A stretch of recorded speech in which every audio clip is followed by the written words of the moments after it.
प्यारे भक्तों, प्रेमी आत्माओं, मेरे बच्चों, आज मैं आपसे एक बहुत कोमल, बहुत गहरी और बहुत सच्ची पीड़ा के बारे में बात करना चाहता हूँ। ये वह पीड़ा है जो दिखाई नहीं देती, लेकिन भीतर ही भीतर आत्मा को थका देती है।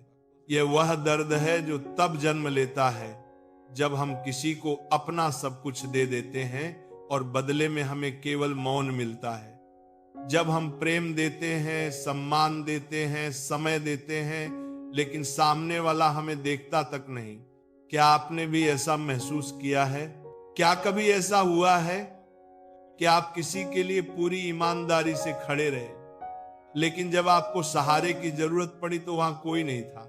क्या कभी ऐसा हुआ है कि आप लगातार प्रयास करते रहे, कर्म करते रहे, लेकिन आपकी मेहनत को कोई पहचान नहीं मिली, और तब आपके मन में एक प्रश्न उठा, क्या मेरी कोई कीमत नहीं है? क्या मैं इतना तुच्छ हूं?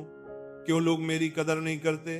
प्यारे भक्तों, यह प्रश्न बहुत भारी होता है। यह प्रश्न केवल मन में नहीं उठता, यह आत्मा को छूता है।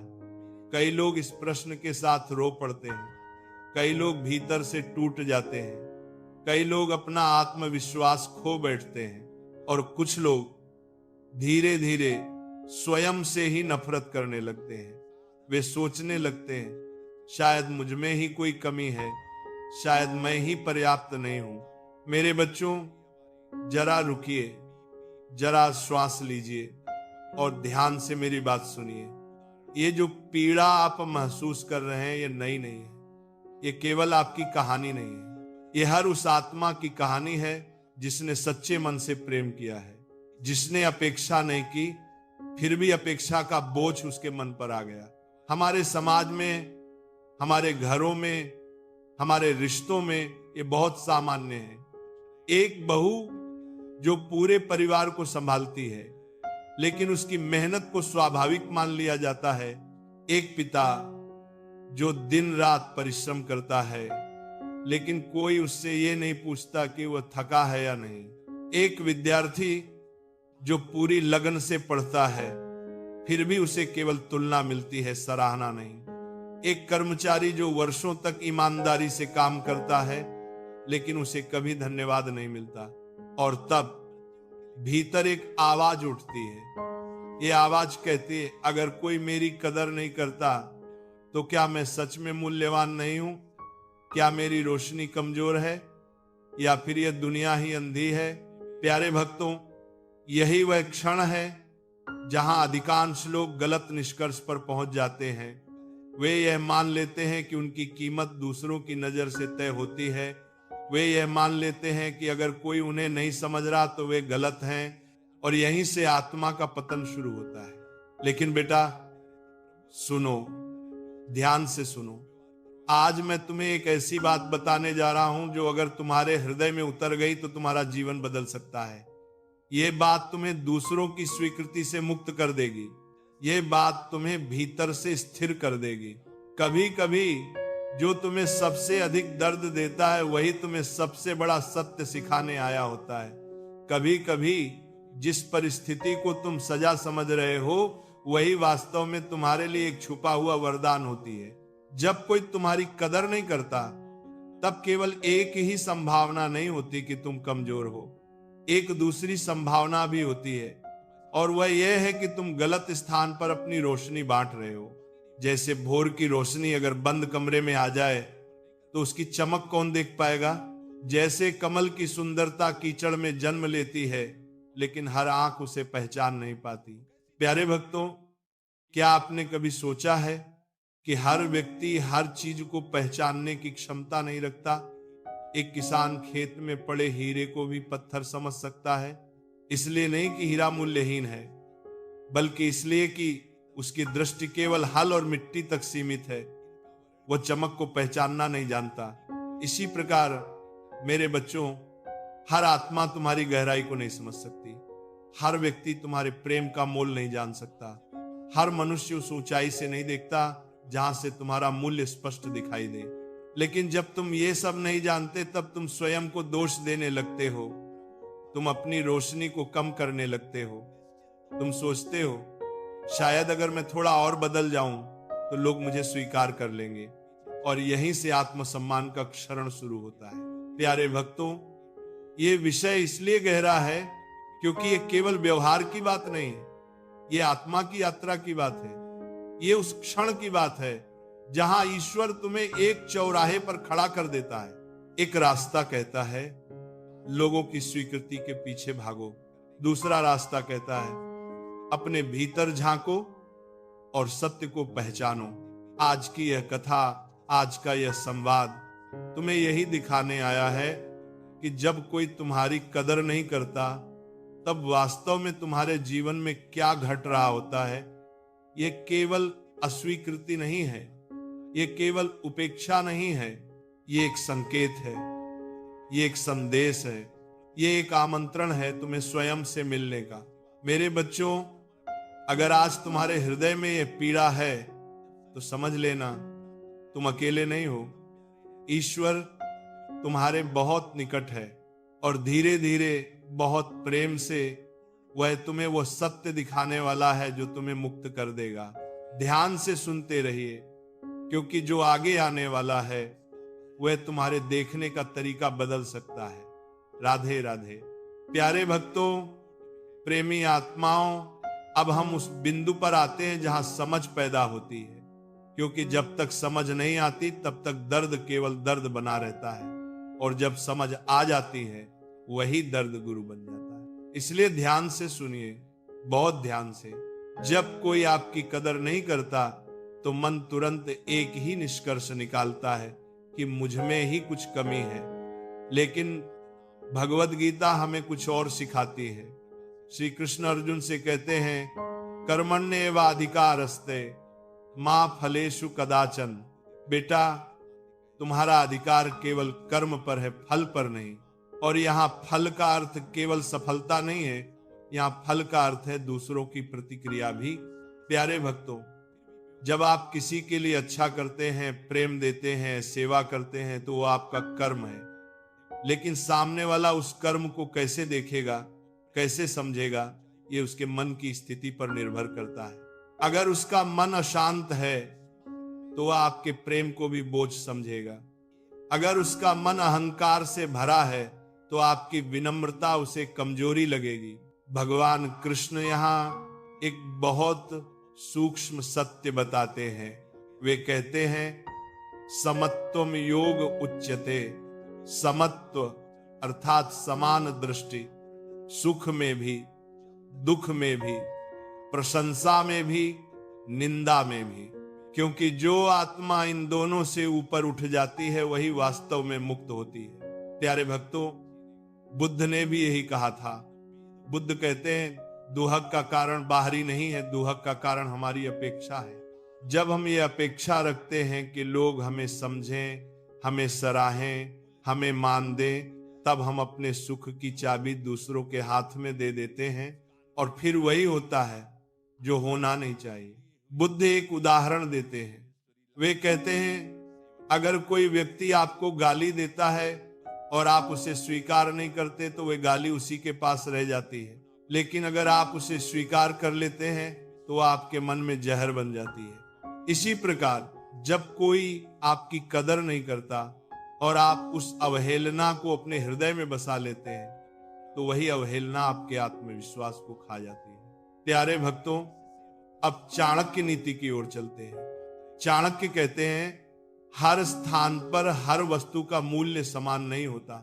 एक ही वस्तु बाजार में कुछ और होती है और मंदिर में कुछ और। इसका अर्थ ये नहीं कि वस्तु बदल गई, स्थान बदल गया है। इसीलिए अगर किसी स्थान पर आपकी कदर नहीं हो रही तो यह आवश्यक नहीं कि आप मूल्यहीन हैं, यह भी संभव है कि वह स्थान आपकी गहराई के योग्य नहीं है। मेरे बच्चों, ये बात बहुत गहरी है। हर व्यक्ति हर आत्मा को नहीं पहचान सकता। जैसे हर आंख सूर्य की ओर सीधे नहीं देख सकती, जैसे हर मन समुद्र की गहराई नहीं समझ सकता। कुछ लोग केवल सतह तक ही जीते हैं, और जो सतह पर जीता है वह गहराई को देखकर डर जाता है। इसीलिए जब कोई आपकी अच्छाई का मजाक बनाता है, जब कोई आपके प्रेम को हल्के में लेता है, जब कोई आपके त्याग का लाभ उठाता है, तो तो तुरंत ये निष्कर्ष मत निकालिए कि आप कमजोर हैं। कई बार इसका अर्थ ये होता है कि आप उस स्थान पर अपना उजाला बांट रहे हैं जहां अंधकार ने अभी आंखें नहीं खोली है। प्यारे भक्तों, गीता हमें यह भी सिखाती है कि हर आत्मा अपने स्तर पर जीती है। तमस में जीने वाला प्रकाश से चिढ़ जाता है, रजस में जीने वाला केवल लाभ देखता है और सत्व में जीने वाला मूल्य पहचानता है। इसीलिए जब कोई आपकी कदर नहीं करता तो ये उसकी अवस्था का प्रतिबिंब होता है, आपकी आत्मा का नहीं। ये बात बार बार अपने हृदय में दोहराइए। ये आपकी आत्मा का प्रमाण नहीं है, ये उनकी दृष्टि की सीमा है। ये आपकी आत्मा का प्रमाण नहीं है, ये उनकी समझ की कमी है। ये आपकी आत्मा का प्रमाण नहीं है, ये उनके भीतर के संघर्ष का परिणाम है। प्यारे भक्तों, ईश्वर भी सबकी कदर नहीं करते। यह सुनकर अजीब लगता है, लेकिन यही सत्य है। भगवान उन्हीं की ओर देखते हैं जो उन्हें स्मरण करते हैं, जो उन्हें पुकारते हैं, जो उन्हें प्रेम से अपनाते हैं। इसका अर्थ ये नहीं कि भगवान भेदभाव करते हैं। इसका अर्थ ये है कि दृष्टि वही पाता है जो देखने को तैयार होता है। इसी प्रकार हर व्यक्ति आपकी कदर नहीं करेगा और यह आवश्यक भी नहीं है, क्योंकि अगर हर कोई आपको समझ ले तो आपकी यात्रा साधारण हो जाएगी। ईश्वर कभी कभी जानबूझकर आपको वहां भेजता है जहां कोई आपकी कदर नहीं करता, ताकि आप ये सीख सकें कि आपकी कीमत कहां नहीं। और जब आप ये सीख जाते हैं तब आप उस स्थान को छोड़ने का साहस भी पा लेते हैं। मेरे बच्चों, एक साधक तब तक सच्चा साधक नहीं बनता जब तक वह लोगों की राय से ऊपर उठना नहीं सीखता। तुलसीदास जी ने बहुत सुंदर कहा है, जाकी रही भावना जैसी, प्रभु मूरत देखी तिन तैसी। जिसका मन जैसा होता है वो वैसा ही संसार देखता है। अगर किसी के मन में ईर्ष्या है तो आपका पुण्य भी उसे अपराध लगेगा। अगर किसी के मन में अहंकार है तो आपकी सरलता भी उसे छल लगेगी। तो फिर दोष किसका है? ना आपका न उनका। यह केवल अवस्था का खेल है और इस खेल को समझ लेना ही आध्यात्मिक परिपक्वता है। प्यारे भक्तों, अब धीरे धीरे ये स्पष्ट होने लगा होगा कि जब कोई आपकी कदर नहीं करता तो ये केवल एक सामाजिक घटना नहीं है, ये एक आध्यात्मिक संकेत है। ये आपको ये सिखाने आया है कि आत्मसम्मान को दूसरों की स्वीकृति से मत जोड़ो, क्योंकि जो आत्मा अपने भीतर स्थिर हो जाती है उसे बाहर के तूफान हिला नहीं पाते। ध्यान से सुनिए, आगे हम बात करेंगे कि इस समझ को जीवन में उतारना कैसे है, क्योंकि ज्ञान तभी सार्थक होता है जब वो व्यवहार बन जाए। राधे राधे।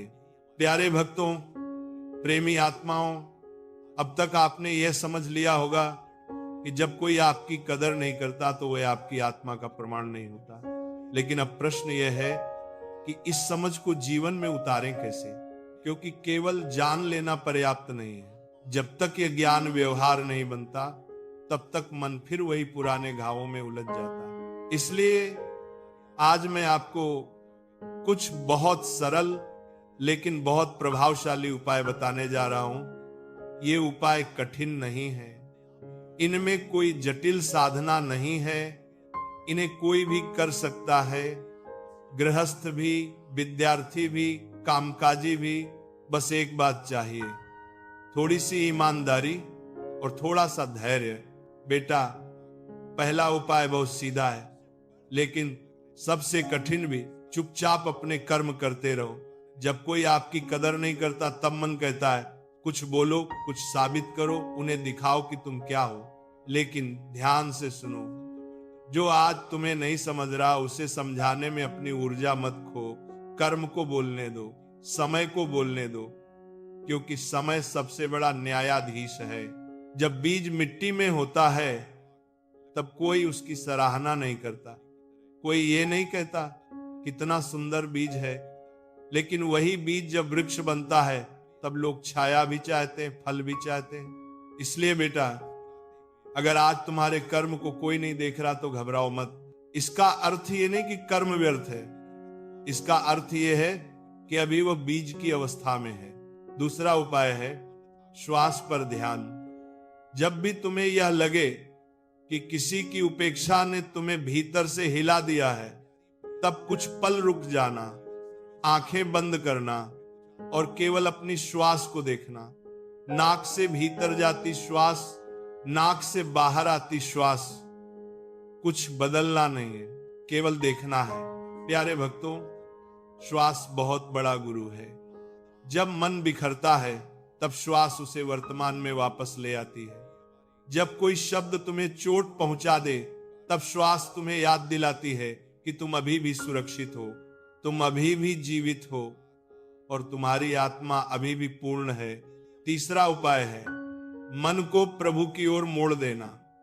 जब इंसान तुम्हें तोड़ते हैं तब केवल एक ही शक्ति है जो तुम्हें जोड़ सकती है, वह है ईश्वर का स्मरण, नाम जप। चाहे तुम कृष्ण का नाम लो, चाहे राम का, चाहे केवल इतना कहो, प्रभु मैं थक गया हूं। बेटा, जब तुम भीतर से टूटते हो तब भगवान बहुत पास आ जाते हैं, क्योंकि अहंकार टूटता है और प्रार्थना जन्म लेती है, और जहां प्रार्थना होती है वहां ईश्वर की उपस्थिति होती है। इसलिए जब दुनिया तुम्हें नकार दे तब उसे अपनी हार मत समझो, उसे प्रभु की गोद में जाने का निमंत्रण समझो। चौथा उपाय है वैराग्य, अर्थात आसक्ति का त्याग। इसका अर्थ यह नहीं है कि तुम लोगों से प्रेम करना छोड़ दो, इसका अर्थ यह है कि तुम अपने आत्मसम्मान को दूसरों की स्वीकृति से अलग कर लो। प्रेम दो, सेवा करो, लेकिन यह अपेक्षा मत रखो कि बदले में वही मिलेगा। प्यारे भक्तों, अपेक्षा बहुत मीठा जहर है। ऊपर से वो प्रेम जैसी लगती है, लेकिन भीतर से वह दुख पैदा करती है। जब तुम अपेक्षा छोड़ देते हो तब तुम स्वतंत्र हो जाते हो, तब कोई तुम्हारी कदर करे या न करे, तुम्हारा संतुलन नहीं बिगड़ता। पांचवा और बहुत महत्वपूर्ण उपाय है स्वयं से संवाद, सेल्फ टॉक स्पिरिचुअल। दिन में कई बार अपने आप से ये कहना सीखो, मैं ईश्वर का अंश हूं, मेरी कीमत किसी की राय से तय नहीं होती, मेरा मूल्य मेरे कर्म से है, मेरे भाव से है, मेरे सत्य से है। बेटा, ये वाक्य केवल शब्द नहीं है, ये मंत्र है। जब मन कमजोर हो तब इन मंत्रों को दोहराओ। जब कोई तुम्हें छोटा महसूस कराए तब इन्हें याद करो। धीरे धीरे मन इन शब्दों को सच मानने लगेगा।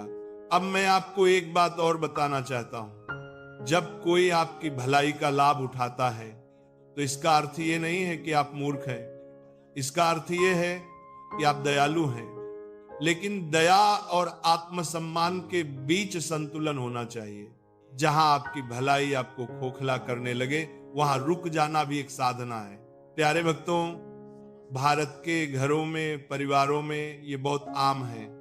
लोग सोचते हैं सहना ही धर्म है, लेकिन गीता कहती है धर्म वह है जो आत्मा को ऊंचा उठाए, न कि उसे तोड़ दे। इसलिए अगर किसी स्थान पर आपकी आत्मा घुटने लगे तो वहां से हट जाना भी धर्म है। इन उपायों को एक साथ करने की आवश्यकता नहीं है। एक एक कदम चलो। आज केवल श्वास देखो, कल नाम जपो, परसों अपेक्षा छोड़ने का अभ्यास करो। साधना धीरे धीरे फल देती है, जैसे सुबह धीरे धीरे होती है। अंधकार एकदम से नहीं जाता। मेरे बच्चों, याद रखना, तुम यहां किसी की स्वीकृति पाने नहीं आए हो, तुम यहां अपने सत्य को जीने आए हो। और जब तुम अपने सत्य में स्थिर हो जाते हो तब जो तुम्हारी कदर नहीं करता वह स्वतः दूर हो जाता है, और जो तुम्हें समझता है वह स्वतः पास आ जाता है। अब आगे मैं तुम्हें एक कथा सुनाने वाला हूं, एक ऐसी कथा जो तुम्हारे हृदय को छू जाएगी और शायद तुम्हारी आंखों में नमी भी ले आए। ध्यान से सुनना, क्योंकि कथा के भीतर ही सबसे गहरा उपदेश छुपा होता है। राधे राधे। प्यारे भक्तों, प्रेमी आत्माओं, अब मैं आपको कथा की उस भूमि पर ले चल रहा हूं जहां शब्द कम और अनुभूति अधिक होती है, क्योंकि कुछ सत्य ऐसे होते हैं जो समझ से नहीं, अनुभव से उतरते हैं, और कहानी वह माध्यम है जो सीधे हृदय से बात करती है। सबसे पहले मैं आपको महाभारत की उस घड़ी में ले चलता हूं जहां अर्जुन का मन टूट चुका था। कुरुक्षेत्र का मैदान था, सामने अपने ही लोग खड़े थे, गुरु, भाई, मित्र। अर्जुन का धनुष हाथ से गिरने लगा, आंखों में जल था, मन में भय, भ्रम और सबसे गहरा प्रश्न, क्या मैं सही हूं? अर्जुन ने कृष्ण से कहा, मैं यह युद्ध नहीं कर सकता। अगर मैं अपने ही लोगों के सामने खड़ा हूं और फिर भी कोई मेरी पीड़ा नहीं समझता, तो इस विजय का क्या मूल्य है? अर्जुन उस क्षण ये नहीं पूछ रहा था कि मैं जीतूंगा या हारूंगा, वो पूछ रहा था, क्या मेरी भावना की कोई कदर है? प्यारे भक्तों, कृष्ण ने अर्जुन को ये नहीं कहा कि लोग तुम्हारी सराहना करेंगे, उन्होंने ये भी नहीं कहा कि तुम्हें सम्मान मिलेगा।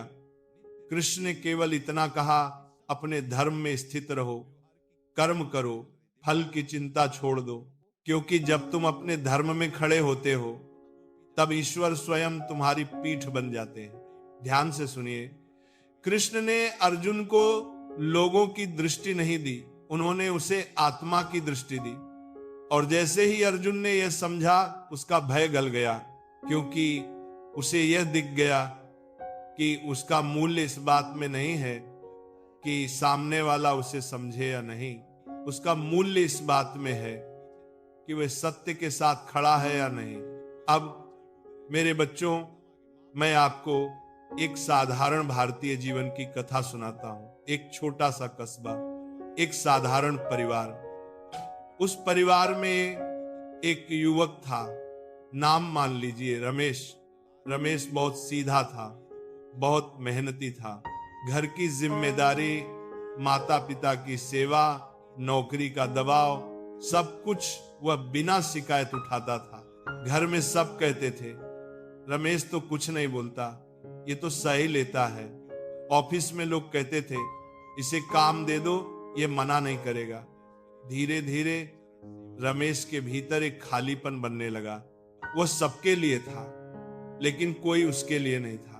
जब वह थक जाता तो कोई पूछता नहीं, जब वह दुखी होता तो कोई देखता नहीं। एक दिन बहुत देर रात रमेश अकेला बैठा था, आंखों से आंसू बह रहे थे। उसने स्वयं से पूछा, क्या मेरी कोई कीमत नहीं है? क्या मैं बस उपयोग के लिए हूं? उस रात पहली बार उसने किसी से शिकायत नहीं की। उसने केवल ईश्वर को पुकारा, बोला, प्रभु, अगर मैं गलत जगह हूं तो मुझे वहां से हटने की शक्ति दो। प्यारे भक्तों, यही वह क्षण था जहां कथा ने मोड़ लिया। रमेश ने धीरे धीरे कुछ बदलाव किए। उसने काम करना नहीं छोड़ा, उसने प्रेम देना नहीं छोड़ा, लेकिन उसने अपने भीतर एक सीमा खींच ली। उसने यह तय किया कि जहां आत्मा थकती है वहां वह स्वयं को नहीं जलाएगा। कुछ समय बाद उसके जीवन में नए लोग आए, ऐसे लोग जो उसकी बात सुनते थे, जो उसकी उपस्थिति का सम्मान करते थे। और तब रमेश ने समझा कि समस्या ये नहीं थी कि वह अच्छा नहीं था, समस्या ये थी कि वह गलत स्थान पर अपना उजाला बांट रहा था। प्यारे भक्तों, ये कथा केवल रमेश की नहीं है, ये हर उस आत्मा की कथा है जिसने बहुत दिया लेकिन बहुत कम पाया।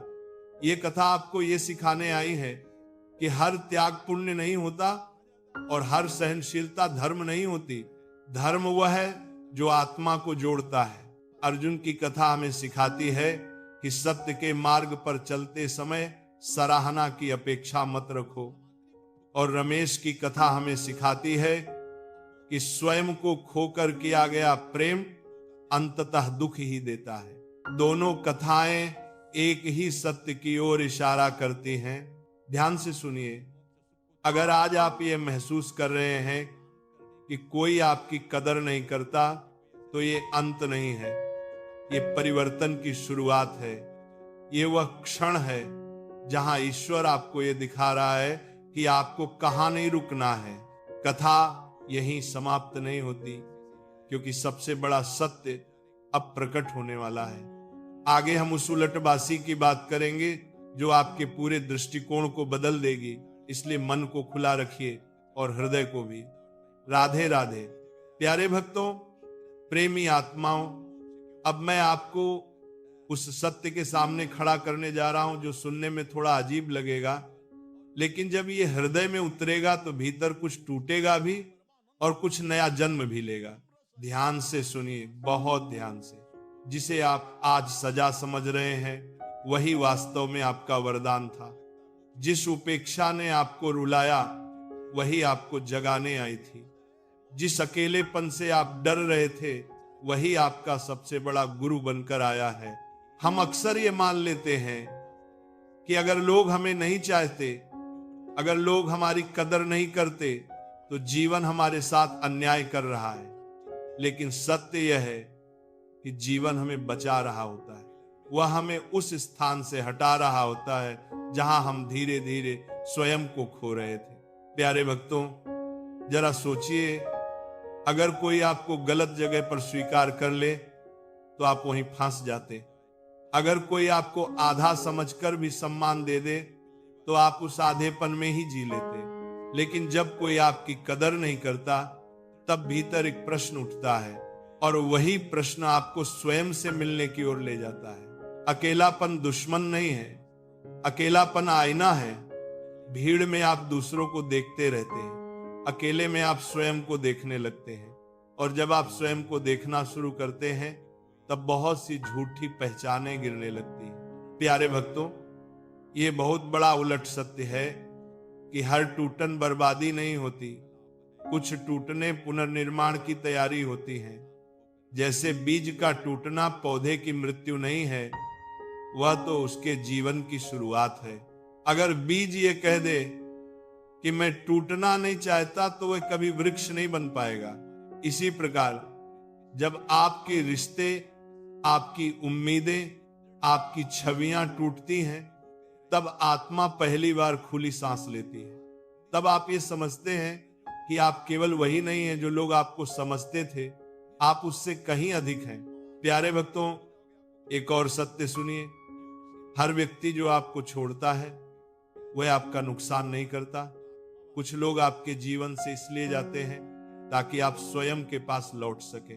कुछ लोग इसलिए दूर होते हैं ताकि ईश्वर के लिए जगह बन सके। जब सब आपका साथ छोड़ देते हैं तब एक ही सत्ता बचती है जो कभी नहीं छोड़ती, और वही क्षण होता है जहां भक्ति जन्म लेती है। क्योंकि भक्ति सुविधा से नहीं, रिक्तता से जन्म लेती है। जब हाथ खाली होते हैं तब वे प्रार्थना में जुड़ते हैं। ध्यान से सुनिए, अगर आज आप ये महसूस कर रहे हैं कि कोई आपको नहीं समझता, तो इसका अर्थ ये नहीं है कि आप अकेले हैं। इसका अर्थ ये है कि अब आपको बाहरी शोर से हटाकर भीतर की आवाज सुनने का समय आ गया है। लोगों की उपेक्षा ईश्वर की योजना का हिस्सा होती है, क्योंकि अगर लोग बहुत ज्यादा सहारा दे दें तो इंसान ईश्वर को भूल जाता है। इसीलिए कभी कभी ईश्वर लोगों को पीछे हटा लेते हैं ताकि आत्मा आगे बढ़ सके। प्यारे भक्तों, इस सत्य को अपने हृदय में उतारिए।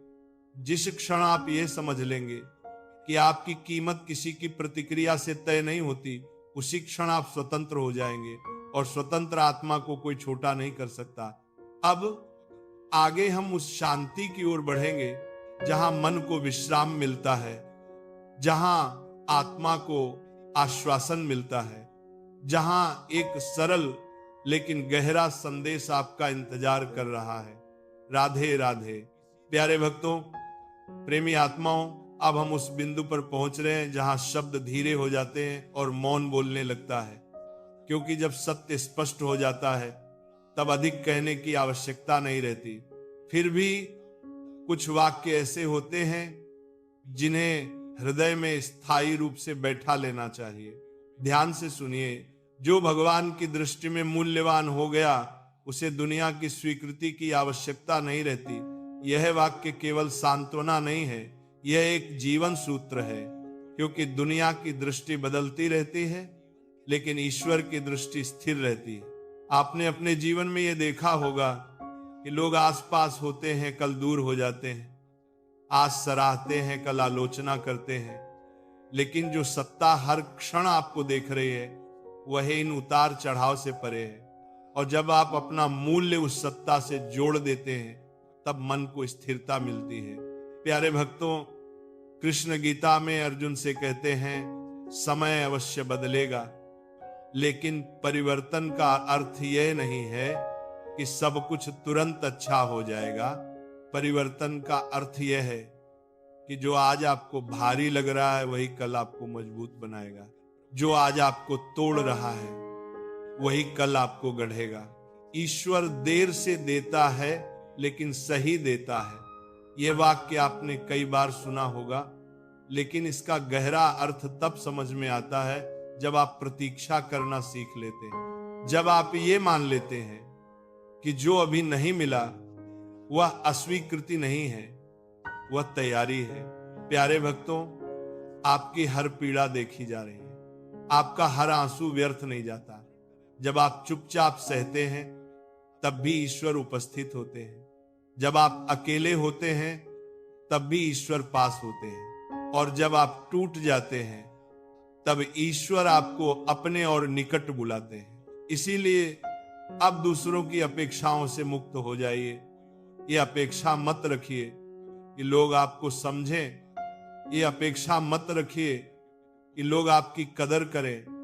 यदि कोई करता है तो उसे धन्यवाद दीजिए, यदि कोई नहीं करता तो भी आपका संतुलन बना रहना चाहिए, क्योंकि आपकी असली पहचान लोगों के शब्दों में नहीं है। आपकी असली पहचान आपके मन के नाम जप में है, आपके कर्म में है, आपकी नीयत में है। और जब आप इस पहचान में स्थिर हो जाते हैं तब जीवन अपने आप सरल होने लगता है। प्यारे भक्तों, अब जब भी आपको यह लगे कि कोई आपकी कदर नहीं करता तो एक पल के लिए आंखें बंद कीजिए, प्रभु का स्मरण कीजिए और यह याद रखिए कि वहां आपका हर मौन मंत्र बन जाता है, आपका हर अकेलापन ईश्वर का आलिंगन बन जाता है।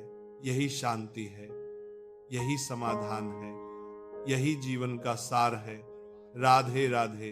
प्यारे भक्तों, प्रेमी आत्माओं, अगर आज के इस संदेश ने आपके हृदय को थोड़ा सा भी स्पर्श किया हो, अगर इन शब्दों में आपको अपनी ही कहानी की झलक मिली हो, तो इसे केवल सुनकर मत छोड़ दीजिए, इसे अपने भीतर उतरने दीजिए, क्योंकि जो सत्य हृदय तक पहुंच जाता है वही जीवन को बदलता है।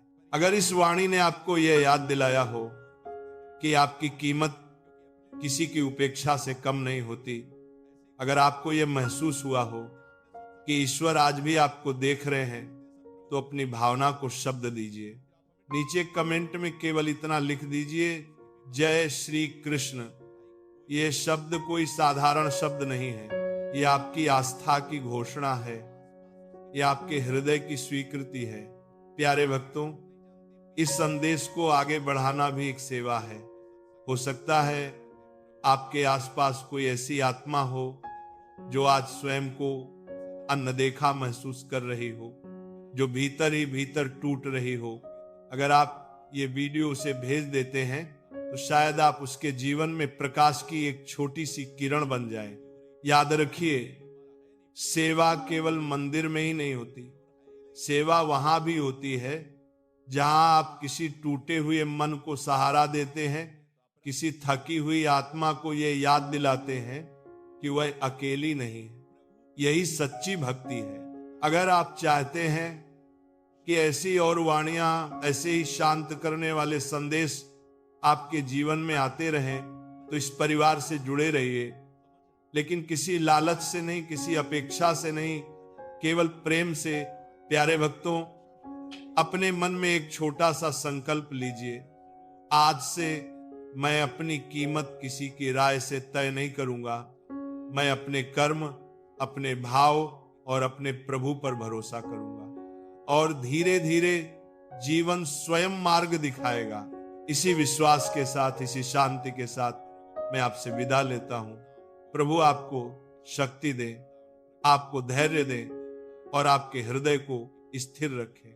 राधे राधे।